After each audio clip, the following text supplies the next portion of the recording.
Hey everybody. So trying to beat some of this heat today, and wow, when you're under the shade it definitely cuts it like 10 degrees. So much cooler where I am right now in the covering of the woods. So thank you for joining in. If you could please subscribe, hit that like button, and make a comment. It will help to get these videos out there, and I appreciate you listening to the whole end if you can. Appreciate that so much. So today I wanted to talk to you about competing contingencies, and also trying to identify like what are your top priorities. And I think that sometimes when we are surrounded by so many distractions and so many different ways that our attention is being pulled, the scrolling on social media, the piles of paper in our inbox, the emails that have piled up, the appointments that we really should keep and follow up on, but we haven't done that. And then there's the ongoing to-do list of maintaining laundry and keeping the kitchen and the bathroom clean, and making sure you have clean clothes laid out for the next day. And and in all these like to-do things, as you can see, they're all like random things that are required to live, in addition to going to the grocery store, doing your errands, prepping your food, making your food. And it is in that balance of trying to juggle all of these varieties of things that sometimes we fail, right? Something slips through the cracks, or the thing that was a real priority got knocked down as not a priority because something else came up in front of that in terms of urgency or unexpected issues or problems. And this is life, and then we look at our mission statement, our vision of what we want to do with our life and how we want to make a contribution, and we look at like how are we going to manage all that, okay? And some days are better than others. It's like sometimes we really have a handle on things, and things go smoothly and we're in balance. And usually when that happens, it's because we are getting enough quality sleep. We are doing the proper self-care, and that includes eating well, making sure we get in enough protein, exercise, walking, maybe having a certain nighttime routine to help with insomnia or minimize insomnia, right? So there's all of these things that we're trying to balance, right? And sometimes, like I said, one thing takes precedence over another just because, okay? And our plans get disrupted, or our goals get disrupted. So last week in point, just as an example, I had a plan to finish a lot of the work on my van in terms of carpentry and electric, to tweak it, thinking that by the end of this week I'd be on the road. But such is life. And I had a brake light come on, and with that brake light I had to investigate what that was. So the first thing, simple solution, was I added brake fluid, and the light still was on. So then I stopped at my mechanic and said, hey, can you take a look at this? And he's like, I'm really booked up, blah blah, if you could leave it, I can let you know by the morning what's wrong. So I left it. And so again, when we are gearing up, and in my case I'm gearing up for some travel, and that means that a lot of my priority things are in the van, and the things that are not priority are in the apartment. And when you're building things, the things that are a priority are in the van for building. And then things that would normally be in the van that are just your everyday things are in my apartment, because the things that are in the van for building the van need to take up that space. So there is this constant shuffling between, building something, having the necessary gear to keep that build going, and then trying to manage your daily activities of, I'm not going to have my van for a night. So again, thank goodness I have my apartment. So when I'm in the apartment, my focus is different, because there are different distractions, there are different things, vibing for my attention. And because it's a larger amount of space, sometimes the apartment seems more overwhelming to me than my van, because the van can only hold so much. There's a finite amount of space. Whereas the apartment, it seems easier to go to the grocery store and buy a larger grocery haul. When you're in the van, you have to think carefully about what will fit in your fridge and freezer, and what things are going to fit in the designated amount of shelf space that you have for that container. So that's where I'm saying, like, there's this push and pull of competing contingencies between living and existing within an apartment where you have extended amount of space, and living and transitioning to spend more time in a van, which is a tiny space, and you have to orchestrate what you're taking with you. And when you're in the middle of a build, you need to have all of the gear and the tools for completing those tasks, which means that your other tasks, your normal to daily needs, are then in the apartment. So what I'm saying is, sometimes I feel a little scattered because I'm in this uncomfortable transition in between phase. So when I didn't have access to my van, this is what's interesting. When you're in your van, I can like envision things differently, like, because I'm physically in it. And then I'll be like, maybe if I,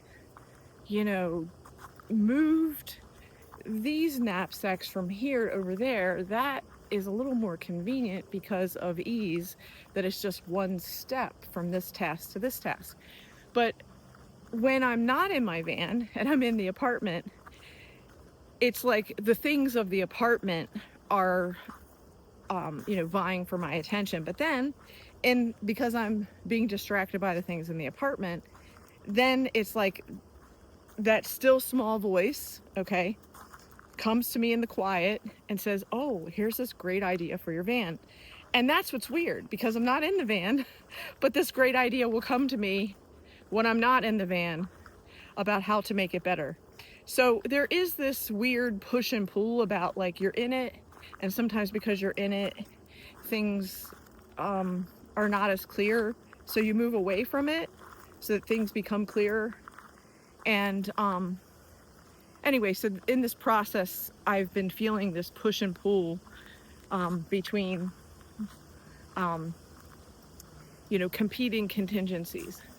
So I thought I was gonna not have the van for one day, and I was prepared for that. So when I took out things from the van, I took out things for one day, right? But then on day 2, he said, I'm gonna have to repair the rear brakes, so I'm gonna need it for today because I had to get this part, whatever. And so again, we're on day 2, but I don't have a vehicle, so it makes things more complicated, in the sense that my normal routines, my errands, my things that I have in queue for these things need to be returned, and these things need to be purchased, and I'm on my schedule of doing my laundry on this certain day and what have you. But then it's like the things that are in the van are not in the apartment. So I'm in the apartment and dealing with things of the apartment because I can't deal with the things of the van. And then on day 3, I'm thinking, okay, I'm definitely going to get my car back. We talked about me getting back by noon. I finally got my car back by 3, okay, after 3. So what I'm getting at is that time delay affected my schedule. And so it's like it affected my appointments. I had to, rearrange some of my schedule, and that's life, because when you don't have access to your vehicle, that changes things a bit. And, and then also when you're in the apartment and it's super hot and humid, it's like there are certain advantages to being in the air conditioning, and your comfort level is perhaps nicer because you have access to unlimited water and air conditioning and what have you, right? And then when I get in the van, because of 3 days of being in the apartment, when all that other time that I was preparing for was me spending time in the van, it's like you have to like reintegrate the heat factor all over again, because you've spent time in the air conditioning and you kind of got spoiled. And I know it's only 3 days, but I'm telling you, there's something weird about when you cut yourself off from luxuries and amenities. Your body acclimates and you get to a different level of comfort because you're practicing it, you're in it, you're processing it, right? And then you have life's luxuries and you're like, oh wow, this is so nice, it's so comfortable. And then you make that switch back into the van where you have air circulation and fan, but it's hot air and it's not freezing cold air conditioning air. So again, there's this transition of competing contingencies, of priorities, that you're trying to do this one project and complete it, but then life happens. And so you're trying to navigate between, well, what can I do in this moment that will complete the other tasks that I have ongoing? And it's like I made a commitment, like I'm going to deal with my inboxes, and physical inboxes and digital inboxes, and get them to zero. And that means make those phone calls, respond to those emails, upload those documents, get those tasks handled, because when I'm traveling, I want all of my things lined up. I want to know that like I've dealt with things are filed away in their appropriate places. But then again, it's interesting that like when you're in an apartment and you have like essentially file boxes or a file cabinet, you have more space. So you can have a spot where you just drop your stuff to file away later, right? Which sometimes creates a larger pile because you're like, I don't have time and I can do that later, right? But in a van, you have limited amount of space and you have to be organized. And if you're not organized, then when you really need that something and you can't find it, like you cause yourself so much more unnecessary stress because you did not designate a spot for where you keep your receipts.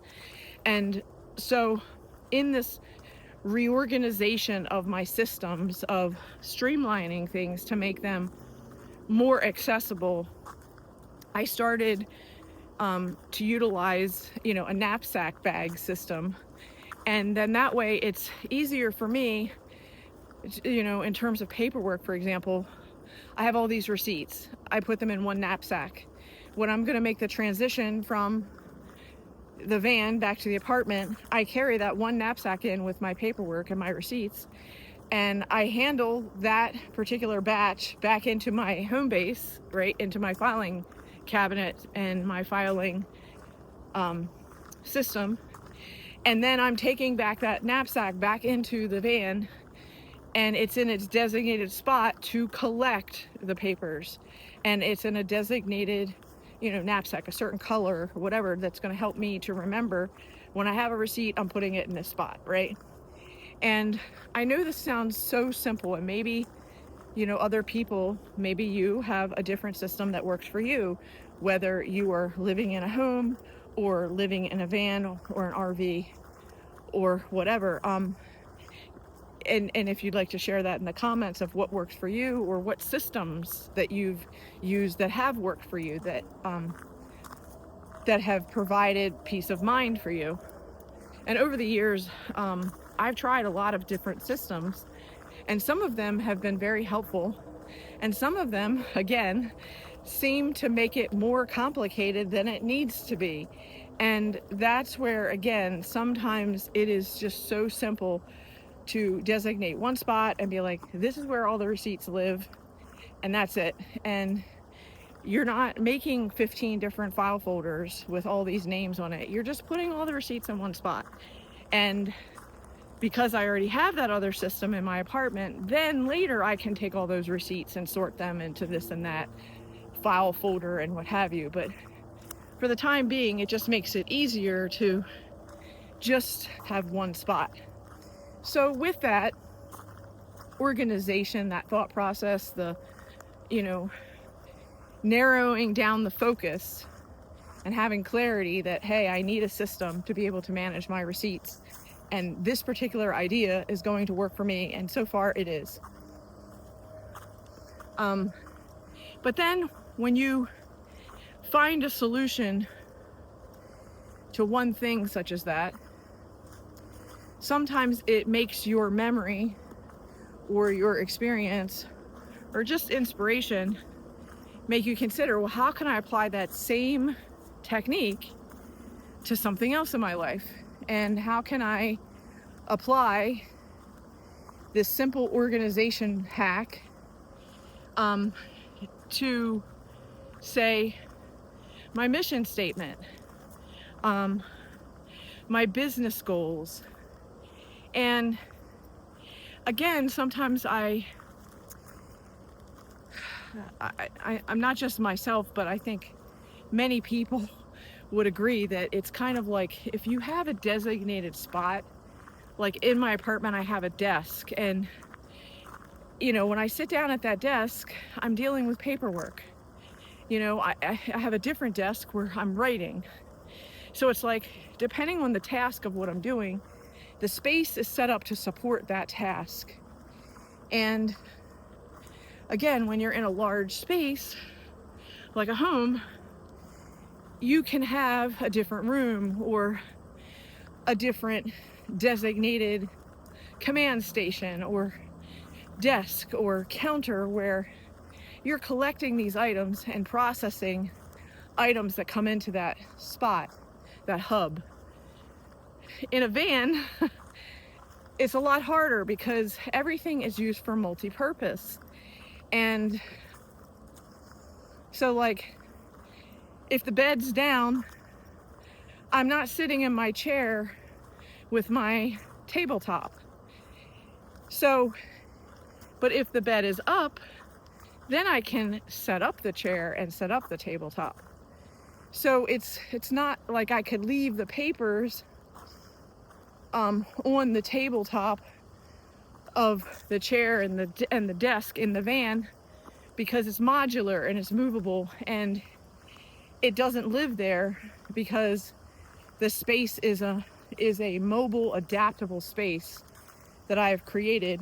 And that means that the place of the papers or the place of where I have my laptop and gear has to be, contained, that I can grab and go. And like I said, everybody's van build is different to their needs and different to their likes and dislikes. And I really do enjoy the simplicity of what I'm dealing with now. Sometimes, when you build complicated things, like I do have like some designated storage underneath of my Murphy bed, and they're like cabinets, like they can hold a certain amount of stuff. But it's awkward because when the Murphy bed is down, I'm very unlikely to crawl under there to get the thing that I need. Because it's a pain in the butt, right? But when the Murphy bed is up, no problem. It's easy access to those cabinets. So that sometimes there are obstacles that we have to go through step 1, 2, 3 in order to get the thing that we need. And if you can shorten that 1, 2, 3 step to just one step or 2 steps maximum, you're going to be a lot happier, because if you have to take 5 steps to get to something, it's just the repetition of that is just, it's too much over time. So this whole idea of competing contingencies and being prepared and thinking things through, sometimes it's in that still quiet where after I've done my Bible study and I'm just sitting quietly and I'm thinking about how the day could go, and I'm looking at my schedule of what, is actual scheduled appointment time, and then I'm going, okay, well, right now I'm going to stay in this zone of, I'm going to do my sound healing, and I'm going to do my aromatherapy, and I'm, going to do the self-care that I need to do before my, quote, formal appointments. And then when I got on the formal appointment, and let me back up again, there's a certain level of peace when I'm in my private zone, it's just me and I'm dealing with me. And there's a certain level of just non-agitation, you know what I mean? Like, somebody's not asking me to do something, I'm not asking somebody else to do something. It's just me in my space, and that's it. And it's easier for me to concentrate when there's minimum distractions, right? But then, having a coach, I have a life coach that I had an appointment with today, and I know he's gonna push my buttons. He's gonna ask me questions that are gonna push me to deal with things that maybe I didn't think I wanted to look at today, but he's seeing it, so he's bringing it to my attention. And that's called accountability. And he asked me a direct question about my vision and my business, and I went into a story. And he's like, you just told me a story, just tell me your mission statement, remind me again. And I was having trouble saying the mission statement. And what we identified, which maybe some of you can relate to, is that many of us are in, quote, current circumstances, okay? The current circumstances of, hey, I'm still dealing with stuff from 6 years ago, from when my fiance died, I inherited stuff. My dad died, I inherited stuff. My aunt died, I inherited stuff. That's my story. And it is a fact that I'm still, trying to sell these items. And in addition to cultivating and moving into my dream life, spending the majority of my time on building my website and making YouTube videos and writing books and teaching and doing life coaching, one-on-one sessions and group sessions. The point is, I'm moving into being more of who I want to be. And yet, I still have certain activities, certain tasks that are blocked on my calendar that are eating up certain amounts and blocks of time that are me dealing with my past, okay? The past, identity theft, tasks that need to be followed up on. The physical stuff that I'm trying to sell on Facebook Marketplace. And when those things then get a response of some kind, right, then when those things get a response of some kind, then there's a requirement for meeting those needs in a timely fashion. But when I take a pause, then, and I say, okay, well, what kind of thing do I really want to create, for into my future? Then, into my future, then what I'm dealing with is I'm creating into the new reality of like from this point here and moving forward into my future me, okay? And I'm trying to balance how much time I'm spending on future me and past me, because the past me tasks were already the prior vision statement, the prior mission statement to get me to where I am now, but there's still action steps that need to be completed in order for me to finish and check that task off. And sometimes these things take time.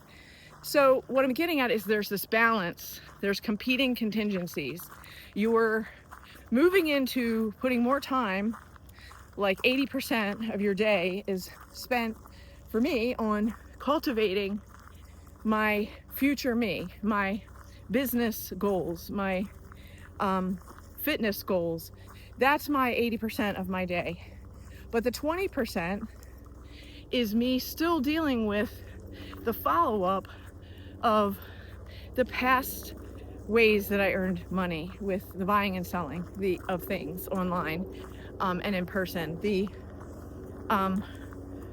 prior problems that I had from being involved in a narcissistic relationship and the problems that caused, that I have to, quote, level up, learn new skills, protect myself from making stupid mistakes like that in the future. So what I'm getting at is there's this balance between who I am right now, who the future me is that I'm putting on paper and I'm declaring out loud, and by my action steps I'm bringing into focus because I'm focusing on future me, and at the same time past me that had a prior mission, vision statement, business statement, is still carrying out those previous tasks to get me to where I am now. But then it's like, to level up, you have to increase the portion, right? And sometimes what we struggle with is the distractions of life.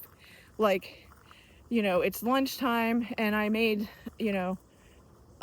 a quick snack. I had some grape leaves today, which was a really simple thing to eat, and some figs, and I'm enjoying that. And while I'm enjoying that, I'm scrolling and I'm catching up on some of my feeds and making sure, looking at the posts and seeing what needs to still be done. And it's like I'm looking at other people that I find inspiring, right? And in that moment, like, it was just for a couple minutes, right? Just for a couple minutes in between tasks, in between me, having a life coaching session. But if I'm not careful, and this is all of us, if we're not careful, then we could end up spending an hour scrolling, not even realizing that we've just spent an hour scrolling, and we're like, where did that time go? Like, all I did was I looked at that one video. Was it 2 videos? And you're like, holy crap. And then you're like, okay, I got to get back on track, right? And that's what I mean about the distractions, the competing contingencies, everything is trying to pull you into doing and focusing your attention on a different task, on a different person, on a different company, on buying something, etc. And that means that we really need to hold our boundaries around, this is my list for today. These are the non-negotiables. Like, I must get in my walk today. And here I am, I'm doing my walk. So that's a non-negotiable. I need to prepare my own food at home. That's a non-negotiable. I'm not spending money on eating out. I'm preparing it at home. And there are certain things that, again, they have a time limit to them when we purchase things, and we have a return window that is timed. So there are certain things that I must return in that time window.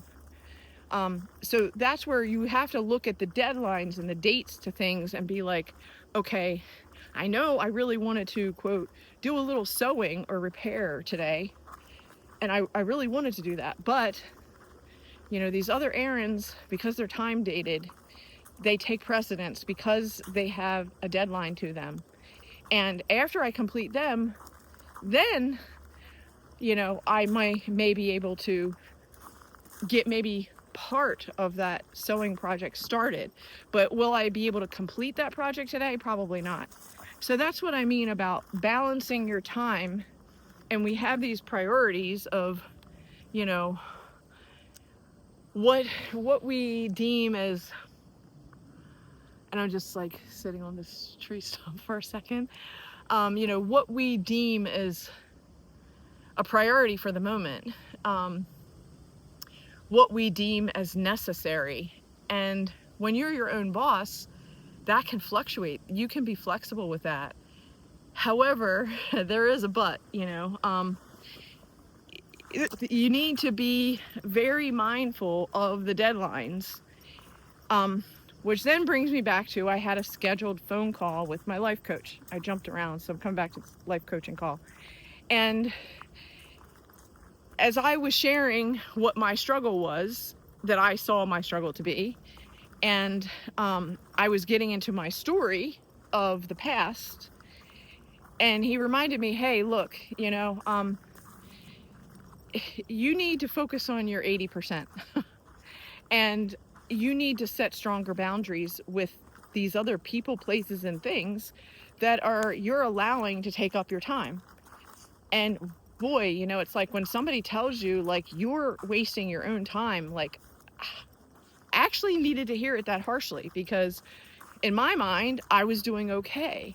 But when he asked me about my financial goals, and had I reached certain things, I had not. So that's where, again, we need to be mindful that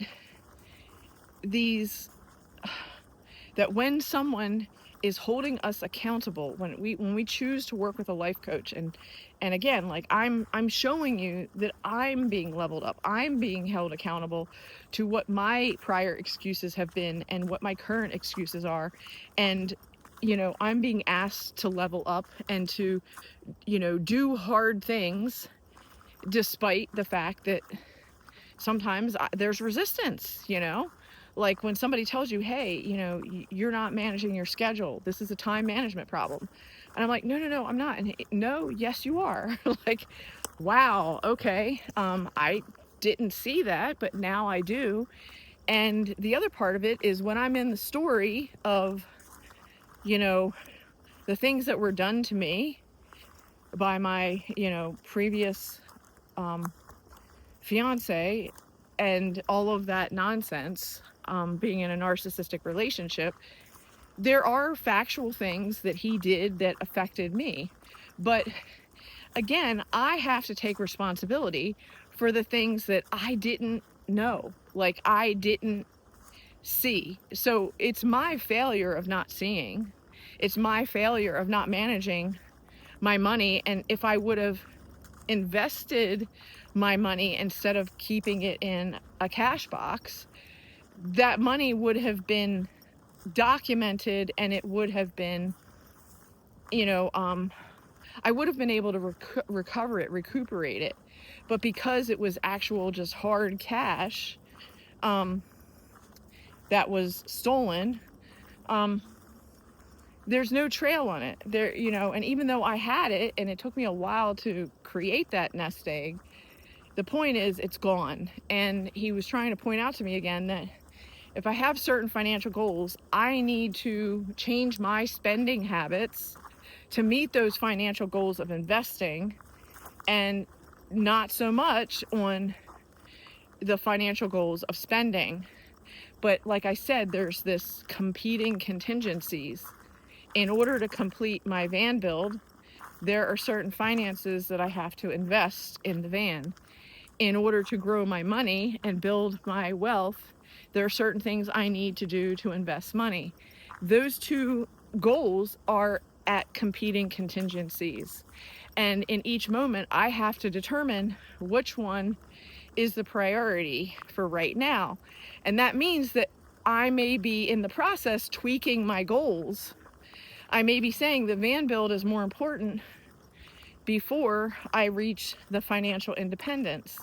And that's where I'm saying, we think we have a certain mission statement, but then our behavior and how we spend our money and our time is showing us, what our priorities are, even if we're not acknowledging it. Like, it's evident to somebody else who's looking in and seeing what I did, how I spent my money this month.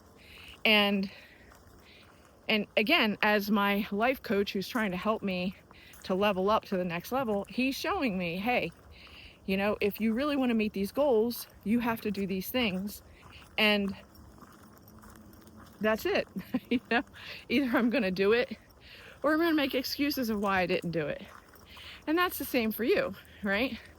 When I look at somebody and they say, yeah, I want to go on a walk with you. And I say, okay, great. When do you want to schedule it for? And they pick a time. And it's on my calendar. And, there's a certain reminder that goes out or whatever. And, and they don't show. And the point is, like, I'm here for the walk. I can't make that person look at their calendar. I can't make them look at their text messages. I can't make them be a person of integrity. I can't do that.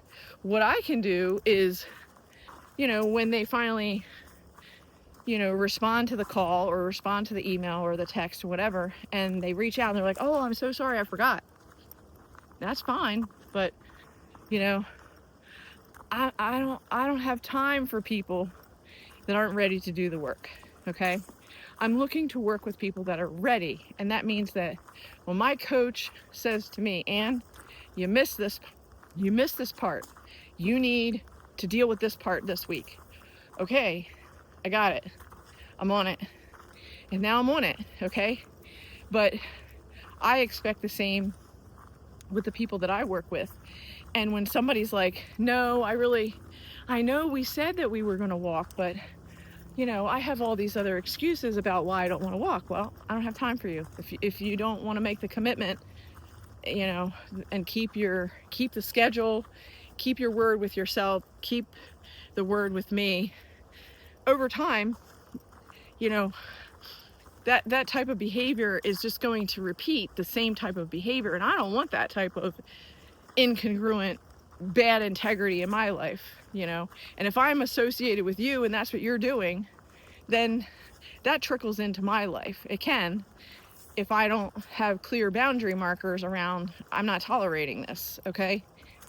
Which then brings me to the last part of this, kind of integrating this thought of competing contingencies, and what I see when I'm on phone calls with women who have had a traumatic experience or are dealing with the fallout from being involved with a narcissistic partner, an alcoholic, or an addict behavior that they're dealing with.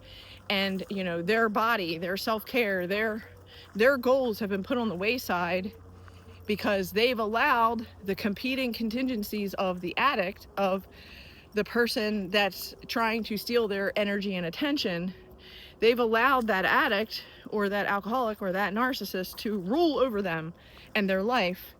And when I point this out to them, they're like, no, you don't understand. And I'm like, no, I do understand. Like, I was in your situation.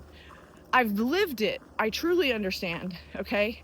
But you have to take back the reins of your power and say no, and actually mean no, not give an explanation for no, but just say no, mean no, and your behavior should be no. So if the person has stolen from you, it's block, it's no access, it's I'm done, like, it's not, oh, let me open the door again and this time he's going to get better. No, he isn't. He needs no contact. You need a peace order. You need to get your life in a place to protect yourself, your children, your future. But you cannot keep being pulled in back into this chaotic cycle of, addicts, narcissists, and alcoholics that are they're stealing your time and your energy and your resources. And if you keep allowing them in, even for a little bit, it's like you get pulled into their craziness, okay? And again, there's always exceptions to the rule, in the sense that you can set a boundary and you can say, you know, in this context, I will see you. Outside of this context, I will not see you. Meaning, if somebody's working on a project for me and they have a tendency to drink or do drugs or whatever, okay, that's their personal life, okay? If I'm hiring them to do a project and to do something on my van for van build, like, if they don't show up, you know, they don't show up. And if that behavior is consistent, I'm gonna hire somebody else to do the project. Do you get what I'm saying? Like, it's like I'm giving them enough of a leash to hang themselves. And I'm not trying to be mean. I'm just saying that, like, we made an appointment. You agreed to be there at a certain time. You're supposed to be there. If you don't show up and you're not there, then, you know, I'm gonna put that project in somebody else's hands, because you didn't call me back, you didn't show up. And if you're like, yeah, but I was on this other thing, it doesn't matter. You made a commitment to me with our time, and I showed up and I was there, but you weren't, and you didn't call, and that's disrespect. Now, when I'm gonna pause this for a second. How you doing?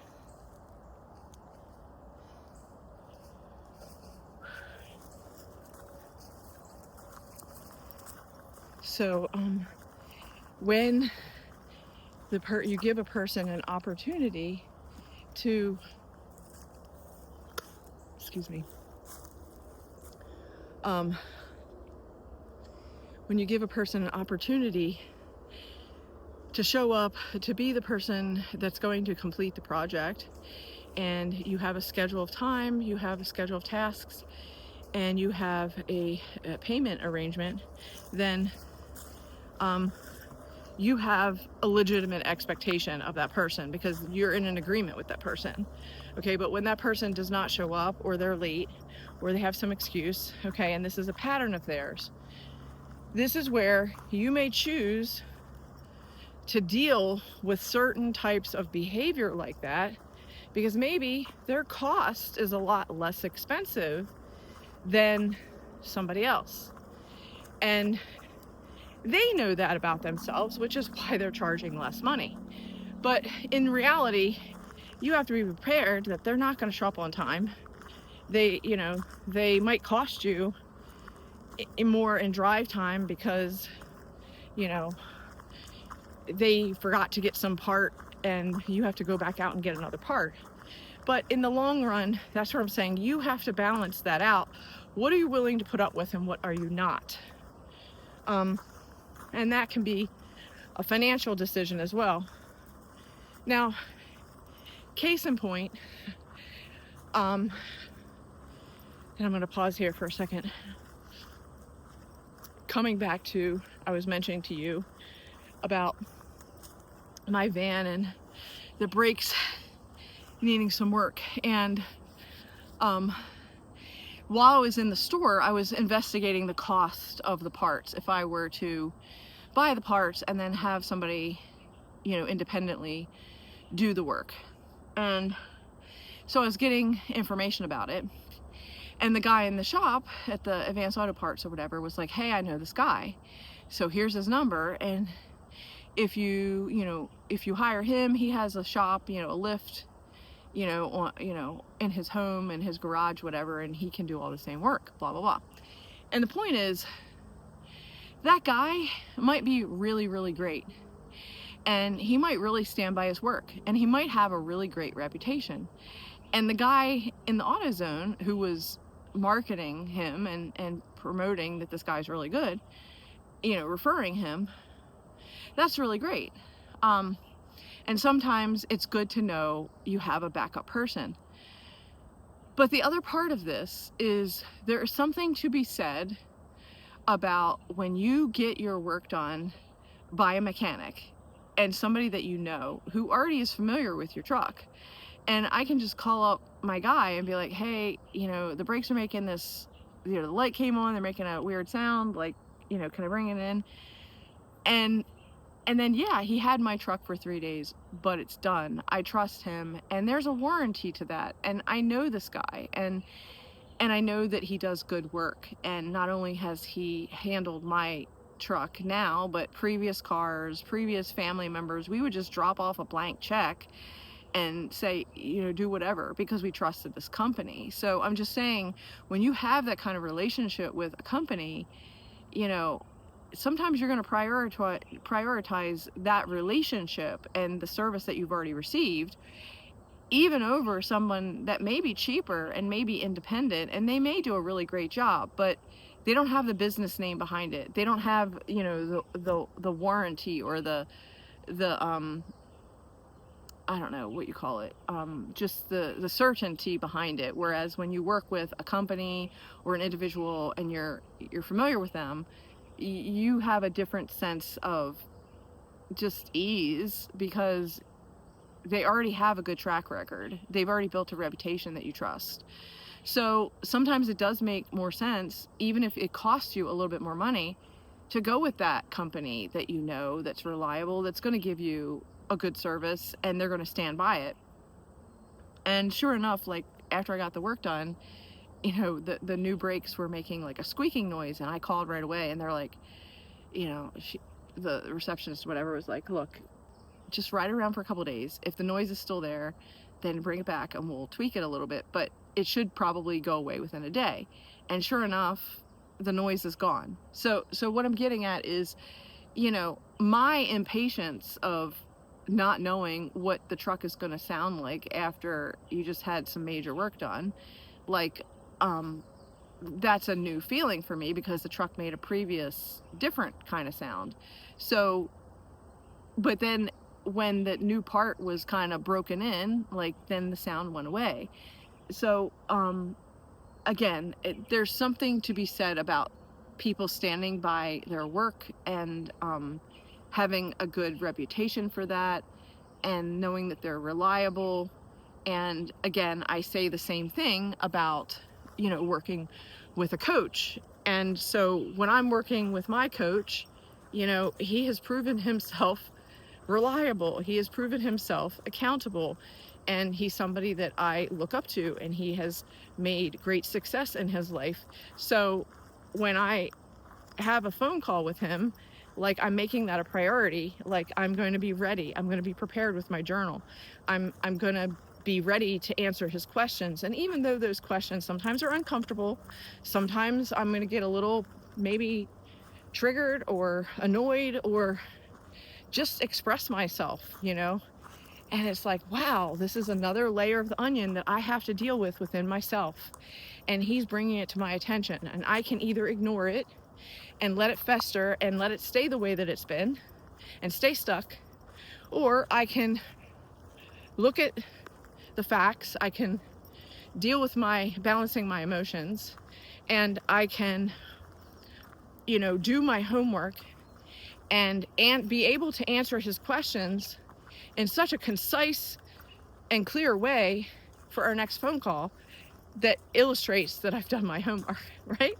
So again, his job is to help me level up, and my job is to help you level up. So we all have different methods and ways of doing it. We have different techniques. But again, the coach that I've chosen is a kind of in-your-face coach, which I love. Sometimes, of course, like I said, you're like, man, you're like, nothing slides by him. Like, he's gonna call me out on this stuff.